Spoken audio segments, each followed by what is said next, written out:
who were born not of blood, nor of the will of the flesh, nor of the will of man, but of God.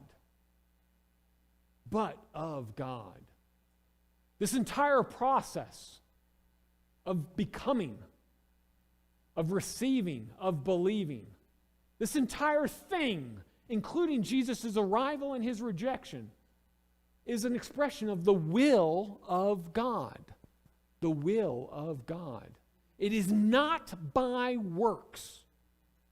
It is not earned. It's not contributed to in any kind of way. If you can earn it, you can lose it.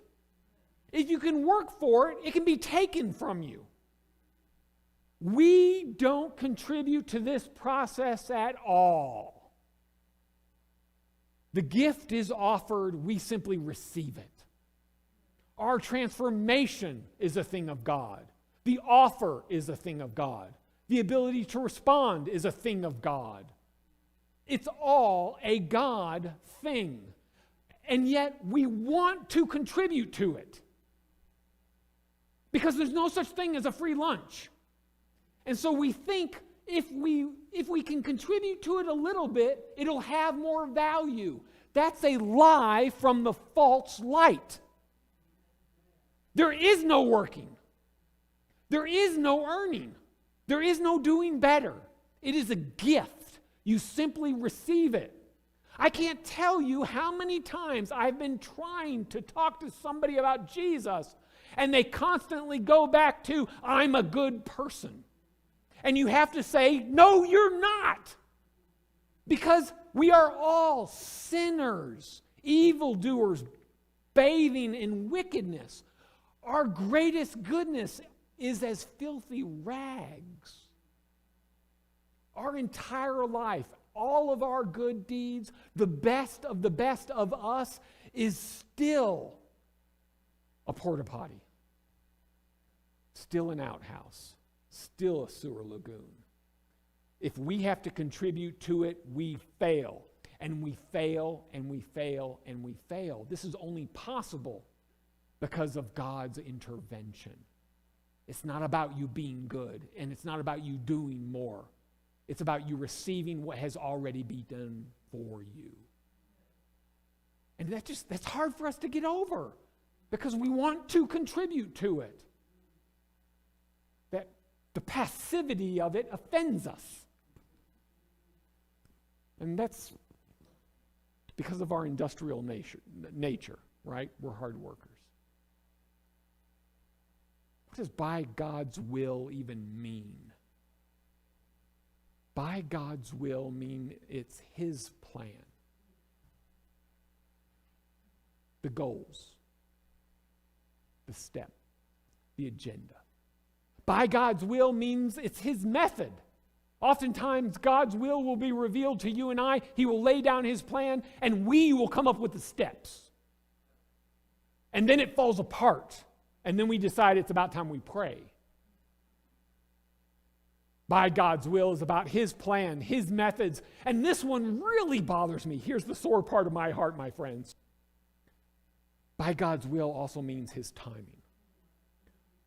That's where I need to grow. That's where I die, right here. God's timing.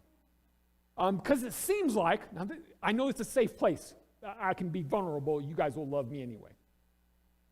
It seems like God is on a slower timetable than I am ever on. It's like I'm the rabbit, He's the tortoise. Or better yet, I'm the rabbit and He's a tree. I mean, come on. His timing is so much slower than mine. And it frustrates me. And I know that I am wrong. I am so wrong. Because over and over and over again, I can testify how He has been faithful in His timing. And my timing has been completely wrong. I wanted to do something in 4 weeks. He wanted to accomplish it in 4 years. He just needed to teach me patience and long suffering. That's why I like that King James word for patience. Patience sounds like you're sitting in a waiting room for a doctor's appointment. But the King James word is long suffering. You can't smile and say long suffering. It's a pain. Yeah. So the Lord is still working on me when it comes to timing. God's not finished with me yet. But by God's will, that also means timing. We can't rush God when we try. That's false light. We're trying to do it under our own strength. And it all boils down to the P word. By God's will means God's power. And we spend our time on the treadmill trying to make distance. And we really aren't leaving the room at all.